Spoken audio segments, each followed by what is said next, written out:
Hey, today I'm talking about 3 Vincent D'Onofrio films. And the names of those 3 movies are Adventures in Babysitting, The Blood of Heroes, and The Whole Wide World.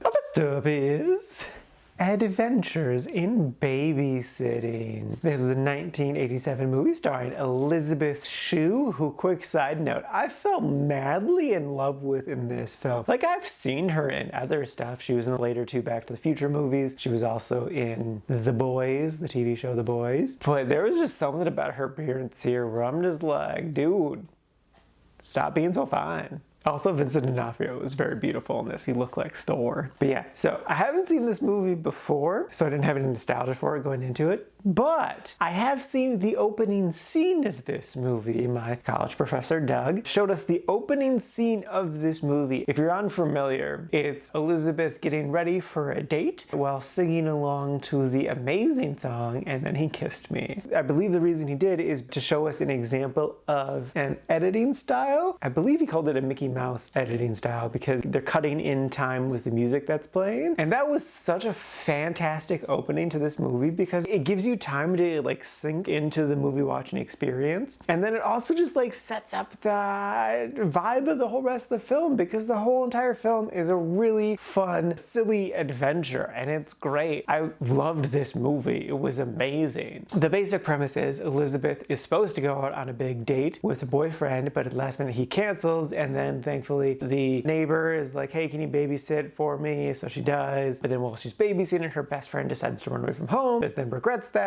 So Elizabeth has to take the kids into the big city of Chicago to go get her best friend, but shenanigans ensue. This movie is terrific. I was so blown away by how much I love the film, and without a doubt would recommend it. Definitely give this movie a watch. It's wonderful. I loved it. I have a new big crush.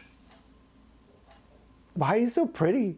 Next up is The Blood of Heroes. This is a 1989 American/Australian film, and you're not gonna guess what the basic premise in this movie is. You're just gonna be wrong. It's a sports movie. It's a post-apocalyptic sports movie. So basically, this ragtag group of people who you should recognize, most of the actors, are a sports team, and the sport is weird. It's kind of like Quidditch, except with a dog skull and more bloody. I don't know the rules of it because they never really explain the rules, and that's one of my big complaints about this movie is I just really didn't know what the hell was going on because they didn't explain anything. This is a very weird world, so you really should explain what the hell is going on, so at least we're on like solid ground. This movie's interesting though because it's not bad. It's not good, but it's not bad. It had solid actors who did a decent job. The premise wasn't bad, though they did need more exposition. I think what would have really helped my viewing of this film is had I been able to watch a remastered version of this because it was very dark and it was kind of hard to understand. So just like cleaning up that raw footage would have been nice. And this definitely isn't like a bad movie. Like that's what I was kind of hoping for, is just like a so bad it's good film.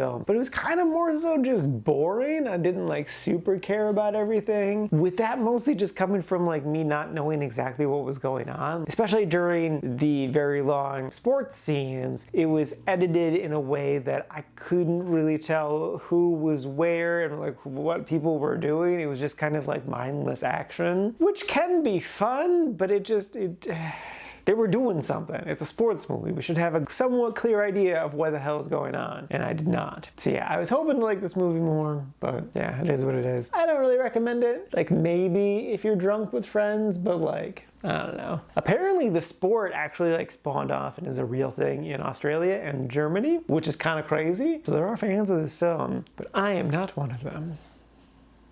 And lastly is The Whole Wide World. This is a 1996 biopic film, which I didn't realize. Well, it's based off a memoir. It stars Renee Zellweger, who plays this schoolhouse teacher, who later went on to write a memoir about her friendship with famous Pulp Fiction writer Robert E. Howard, who, if you don't recognize the name, he wrote Conan the Barbarian, who I hope you know, at least vaguely familiar with. And this movie movie was also okay. So I think the movie wanted to be from the school teacher's perspective, but actually about the writer. But what it ended up being was more so from the school teacher's perspective about the school teacher, and then she occasionally has a quirky friend on the side who she's trying to bang, but has problems doing that because he's maybe banging his mom. I don't know. I felt like this movie was really embarrassed about all of the fantasy stuff. They did do like some fantasy like sound effects and stuff sometimes, which I thought was kind of fun, but like it seemed like they just wanted to avoid that subject as much as possible, and they more so wanted to be a Southern comfort film and a melodrama, and I'm just like, I don't like this vibe at all. Like, this vibe feels super off for what I think they're trying to tell, and I feel like they focused way too much on the school teacher. So yeah, I didn't hate this movie. It's not in the didn't liked category because Vincent D'Onofrio gave a great performance. He's kind of always awesome, even in like bad stuff. And I like the idea of this story, but I think they approached this project with the wrong intention. It's the completely wrong aesthetic and vibe to tell this story, I feel. So yeah, this one I really don't recommend unless you're a big fan of Robert E. Howard, but if you are, you've probably already seen this film or already aware of this film. So yeah, that was